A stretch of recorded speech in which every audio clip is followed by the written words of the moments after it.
কি বললে বৌমা, তুমি জিন্স প্যান্ট পরবে? এটা তোমার শ্বশুর বাড়ি, এটা তোমার বাপের বাড়ি না যেখানে জিন্স প্যান্ট পরবে, বুঝেছো? তুইও আওয়াজ নামিয়ে কথা বলবি, এটা তোর বাপের বাড়ি নয়। কি তুমি আমার সাথে তর্ক করছো? দাঁড়াও, আমি ছেলেকে কি বলছি। হ্যাঁ জান কি বলুন গাও, যদি আপনার ছেলে হয় তাহলে ও আমার স্বামী। দেখাই যাক কার কথা শোনে। হ্যাঁ হ্যাঁ চলো। হ্যাঁ চলুন। এ সঞ্জিত, আজকে তুইই বললি যে এই বাড়িতে তোর বউ থাকবে না তোর মা থাকবে। কেন মা, কি হয়েছে? আরে কি আবার হবে, তোর বউ আমার কোনো কথা শোনে না, সবসময় আমার মুখে মুখে তর্ক করে।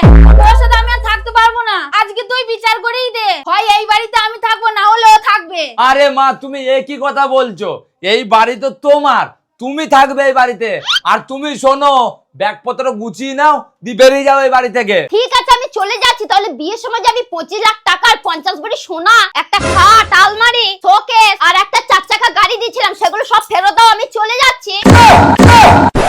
আরে বৌমা, তুমি রাগ করছো কেন? আমি তোমার শাশুড়ি হয়ে তোমার সাথে আমি একটু ইয়ার্কি মারতে পারি না? এই ছোড়া, তাড়াতাড়ি বাজারে যাচ্ছি, বৌমার জন্য জিন্স প্যান্ট টপ নিয়ে আয়। আচ্ছা, আচ্ছা, বৌমা পরে পুরো বাড়ি ঢেটাং ঢেটাং করে